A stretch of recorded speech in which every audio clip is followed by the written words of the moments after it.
Assalamualaikum warahmatullahi wabarakatuh. Bertemu lagi pada mata pelajaran PPKN pada pertemuan kedua dengan pembahasan penetapan Pancasila sebagai dasar negara.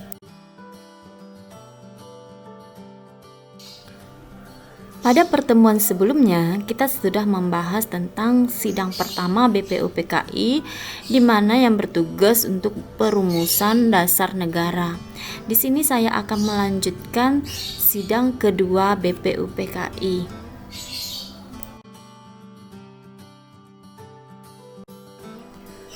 Seperti kita ketahui sebelumnya, Panitia 9 berhasil merumuskan Piagam Jakarta pada tanggal 22 Juni 1945.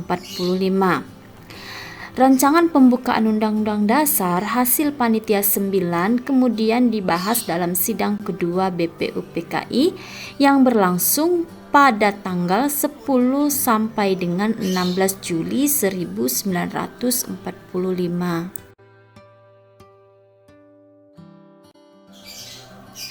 Agenda sidang BPUPKI kedua adalah pembahasan rancangan Undang-Undang Dasar, bentuk negara, pernyataan merdeka, wilayah negara, dan kewarganegaraan Indonesia.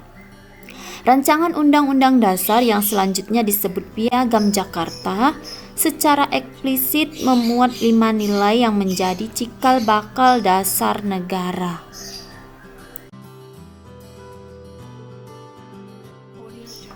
Dalam rapat ini dibentuk panitia perancang Undang-Undang Dasar dengan 19 anggota yang diketuai oleh Insinyur Soekarno. Selain itu juga dibentuk panitia pembelaan tanah air yang diketuai oleh Abi Kusno Cokrosujoso, serta panitia ekonomi dan keuangan yang diketuai oleh Dr. Andes Muhammad Hatta.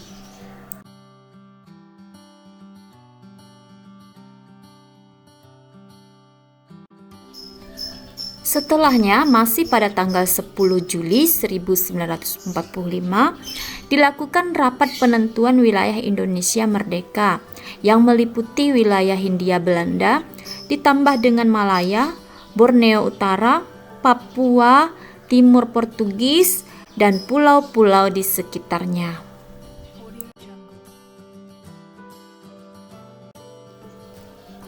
Kemudian pada tanggal 11 Juli 1945, Panitia Perancang Undang-Undang Dasar membentuk lagi panitia kecil yang beranggotakan 7 orang, yang terdiri dari Ketua Profesor Dr. Mr. Supomo, anggota Mr. Wongsonogoro, Mr. Ahmad Subarjo, Mr. A.A. Maramis, Mr. R.P. Singgih, Haji Agus Salim, dan Dr. Sukiman.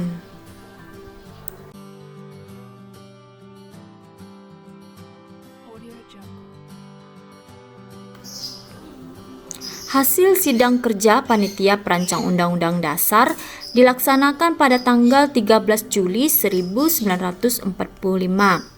Kemudian pada tanggal 14 Juli 1945 diadakan rapat pleno BPUPKI yang menerima laporan dari Panitia Perancang Undang-Undang Dasar. Terdapat 3 hak pokok yang harus masuk dalam Undang-Undang Dasar 1945, yakni pernyataan Indonesia Merdeka, pembukaan Undang-Undang Dasar, serta batang tubuh Undang-Undang Dasar. Konsep proklamasi kemerdekaan rencananya akan disusun dengan mengambil 3 alinea pertama Piagam Jakarta. Sedangkan konsep Undang-Undang Dasar hampir seluruhnya diambil dari alinea keempat Piagam Jakarta. Pada akhirnya BPUPKI dibubarkan pada tanggal 7 Agustus 1945 oleh pemerintah Jepang karena menganggap tugas BPUPKI telah selesai. BPUPKI kemudian digantikan oleh PPKI atau Panitia Persiapan Kemerdekaan Indonesia.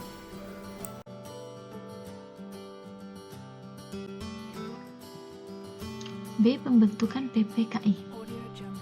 BPUPKI resmi dibubarkan oleh Jepang pada tanggal 7 Agustus 1945 dan diganti dengan pembentukan PPKI atau Panitia Persiapan Kemerdekaan Indonesia.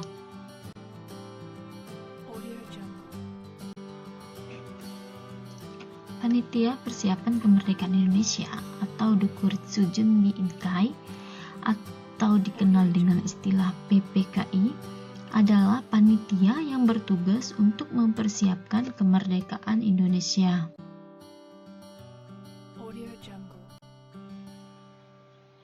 Selain itu, PPKI juga bertugas meresmikan pembukaan atau preambul dan batang tubuh Undang-Undang Dasar 1945.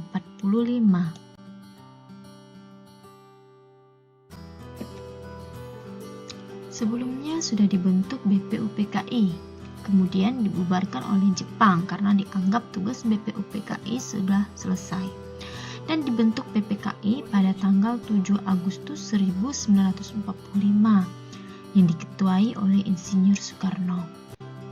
PPKI diresmikan oleh Jenderal Terauchi pada 9 Agustus 1945 di kota Ho Chi Minh, Vietnam.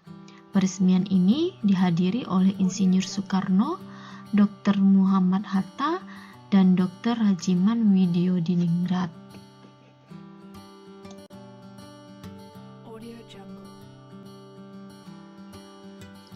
Izin pembentukan badan ini diberikan oleh Hisaichi Terauchi, seorang marsekal Jepang yang berada di Saigon, Vietnam.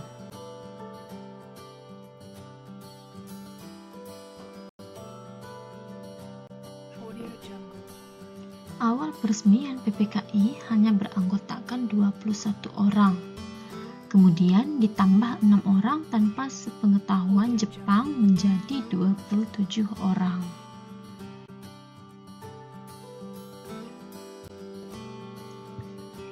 Berbeda dengan BPUPKI, keanggotaan PPKI tidak duduk seorang pun dari bangsa Jepang.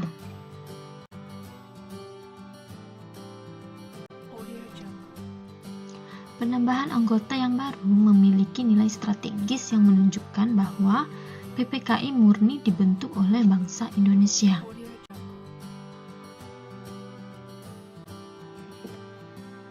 Selain itu, dengan penambahan anggota baru dapat menghilangkan kesan bahwa PPKI merupakan badan buatan Jepang.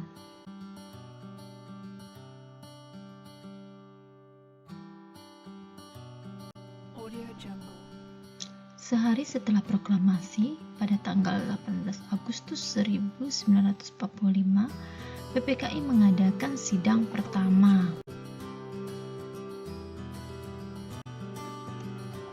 Sebelum sidang formal, Dr. Andes Muhammad Hatta memutuskan mengadakan pertemuan secara khusus dengan tokoh-tokoh Islam terkait dengan sila pertama pada Piagam Jakarta. Karena kesepakatan atas rumusan dasar negara dalam Piagam Jakarta memunculkan reaksi dari warga Indonesia Timur.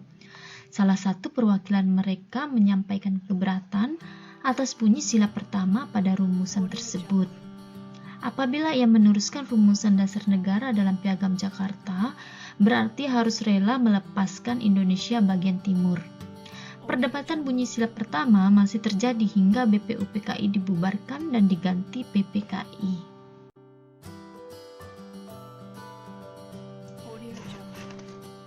Akhirnya demi persatuan dan kesatuan, 7 kata pada sila pertama yang berbunyi ketuhanan dengan kewajiban menjalankan syariat Islam bagi pemeluk-pemeluknya dalam Piagam Jakarta diganti dengan 3 kata, yaitu ketuhanan yang Maha Esa.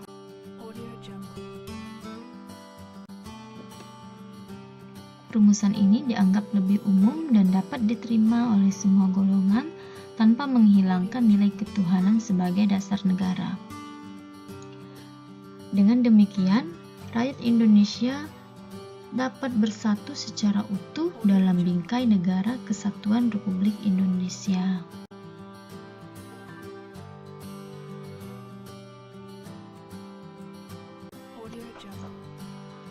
Setelah melakukan pertemuan khusus selama 15 menit, maka sidang PPKI dimulai.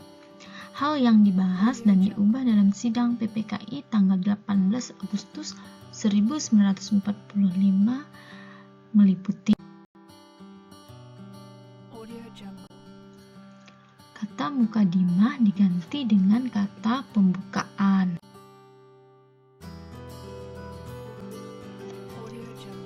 Sila pertama yaitu ketuhanan dengan kewajiban menjalankan syariat Islam bagi pemeluk-pemeluknya diganti menjadi ketuhanan yang Maha Esa.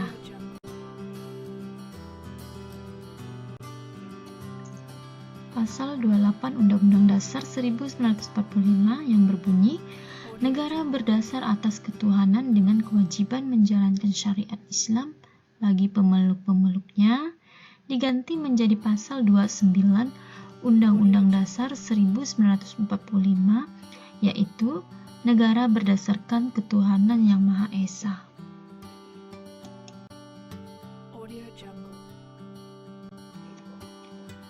Dan pada pasal 6 ayat 1 yang semula berbunyi presiden ialah orang Indonesia asli dan beragama Islam diganti menjadi presiden ialah orang Indonesia asli.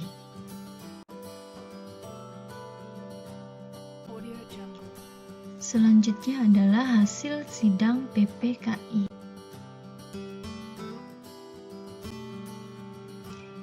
Sidang pertama PPKI berlangsung dengan lancar. Pembahasan masalah rancangan pembukaan dan Undang-Undang Dasar yang telah disiapkan BPUPKI berhasil dibahas dan disepakati dalam tempo kurang dari 2 jam. Hasil sidang PPKI pada 18 Agustus 1945 sebagai berikut.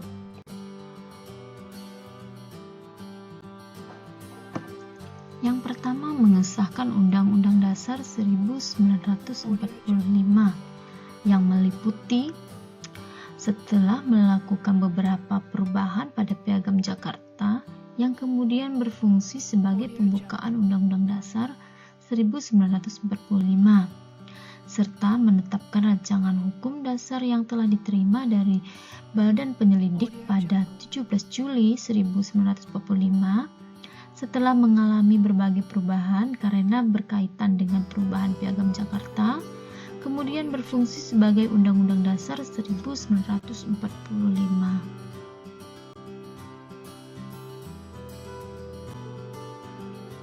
Yang kedua, memilih dan mengangkat Soekarno sebagai presiden dan Dr. Andes Muhammad Hatta sebagai wakil presiden pertama.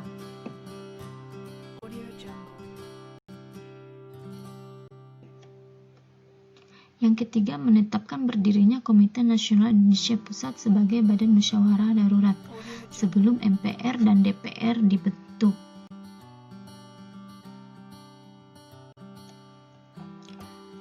Berdasarkan hasil sidang PPKI dapat disimpulkan bahwa bangsa Indonesia telah memperoleh landasan kehidupan bernegara, yakni sebuah undang-undang dasar yang kini dikenal dengan Undang-Undang Dasar Negara Republik Indonesia tahun 1945.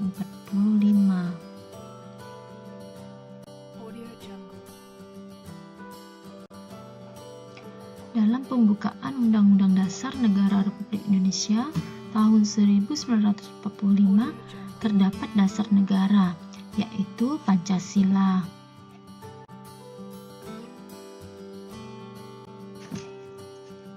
Pancasila sebagai dasar negara mempunyai fungsi dan kedudukan sebagai kaidah negara yang fundamental atau mendasar. Dengan demikian, Pancasila memiliki sifat tetap, kuat, dan tidak dapat diubah oleh siapapun, termasuk oleh MPR ataupun DPR hasil pemilihan umum.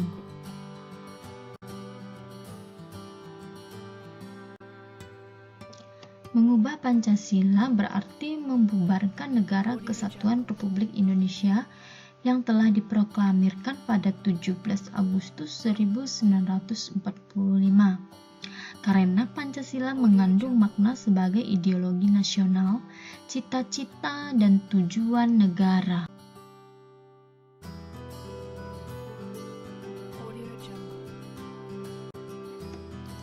Pancasila sebagai dasar negara memiliki makna sebagai berikut. Yang pertama, sebagai dasar untuk menata negara yang merdeka dan berdaulat.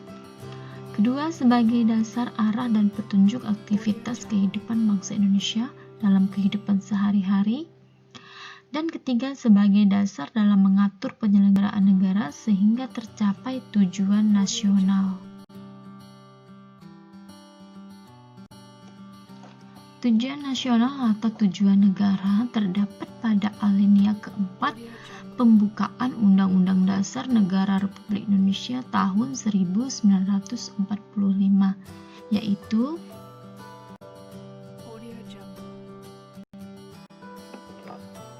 satu, melindungi segenap bangsa Indonesia dan seluruh tumpah darah Indonesia. 2, memajukan kesejahteraan umum. 3, mencerdaskan kehidupan bangsa. 4, mengikut melaksanakan ketertiban dunia dengan berdasar kemerdekaan, perdamaian abadi, keadilan sosial.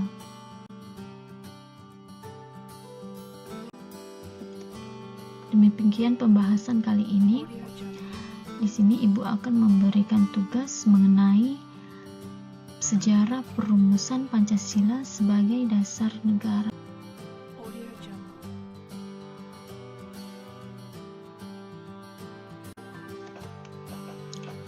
Di sini terdapat gambar yang memiliki keterkaitan dengan proses perumusan dasar negara. Deskripsikan tiap-tiap gambar menjadi alur yang padu, yaitu rangkaian kejadian yang disusun secara kronologis atau kejadian awal sampai akhir. Tugas ini dapat kalian tuliskan di buku latihan kalian masing-masing. Baiklah, terima kasih atas perhatiannya. Assalamualaikum warahmatullahi wabarakatuh.